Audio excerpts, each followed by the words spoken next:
জন্মাইনি, যদিও আমার বাবা এবং মা তারা দুজনেই গ্রামে জন্মেছিলেন, এবং আমার ঠাকুরদা, ঠাকুমা, দাদু এবং দিদা চারটে দিকেই তারা সবাই গ্রামীণ এবং এটা অবিভক্ত 24 পরগনায় তাদের সব বাড়ি। 1980 সালের পরে দক্ষিণ 24 পরগনা হয়ে যায়। তো একদিকে ডায়মন্ড হারবার লাইন, আর এদিকে লক্ষ্মীকান্তপুর লাইন, এবং চারটে গ্রাম মোটামুটি ঢোলা, জাহাঙ্গীরগড়, গুঞ্জিরপুর যেটা মথুরাপুর মাধবপুরের মাঝে পড়ে, এবং চাঁদপাশা যেটা মথুরাপুরের কাছে পড়ে, মোটামুটি 20 কিলোমিটার রেডিয়াসের মধ্যে বলা যেতে পারে। তা আমার সেই সূত্রে গ্রামে প্রায় যাতায়াত হয়, এবং আমার বাবা বিশেষ করে রিটায়ার পর, সরকারি চাকরি করার পর, রিটায়ার করার পর ওখানে বাড়িও বানিয়েছেন।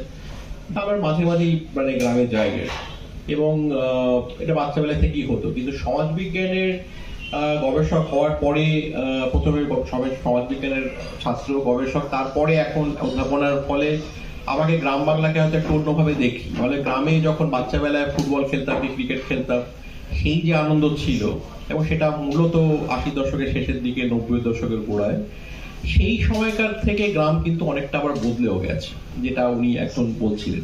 যেটা হয়েছে যে এই নতুন ধরনের সমস্ত মোবাইল এবং গেজেট এসে গেছে, এবং একেবারে যে ইয়াং জেনারেশনের যারা মানে যারা একদম স্কুলে পড়ে কিংবা একেবারে অ্যাডোলেসেন্ট পিরিয়ডে যারা আছে, 14, 15, 16 বছর বয়স, এদের মধ্যে কিন্তু খুব সস্তা মোবাইল এবং তার সঙ্গে আপনার এই ফ্রি ডেটা, এইটা আসার ফলে কিন্তু মোবাইলে বুঁদ হয়ে গেছে অনেক, এবং তাতে অনেক রকমের এই সমস্ত মানে জুয়া খেলার গেম বলুন, কিংবা এই প্লে স্টোরে বিভিন্ন ধরনের সেই রামি অ্যাপ বলুন, এইটার মধ্যে যেমন আবার আছে, সেটার একটা অংশ ঘটছে।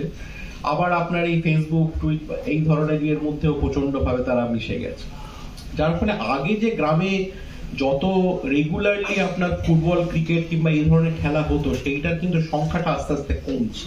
অনেক বেশি ইনডোর গেমস এর দিকে, ক্লাবে ক্যারাম বোর্ড পেটা কিংবা আপনার তাস খেলা, এই জায়গাগুলো তার বাড়ছে।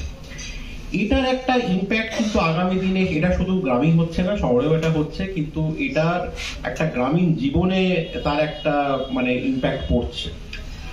সেটা একদিক থেকে আপনি বলতে পারেন যে এদের তো আর কোনো কাজও নেই, মানে এরা তো স্কুলগুলোতে যে ইনফ্রাস্ট্রাকচার, সেইগুলো কিন্তু খুব একটা ভালো ইনফ্রাস্ট্রাকচার নেই। আমি বলতে চাইছি, যতটা বিশেষ করে গত কয়েক বছরে এই যে আপনার গ্রামীণ স্কুলগুলোতে যে শিক্ষক নিয়োগ যেটা হলো না, তার বিভিন্ন কারণ আছে। শিক্ষক নিয়োগের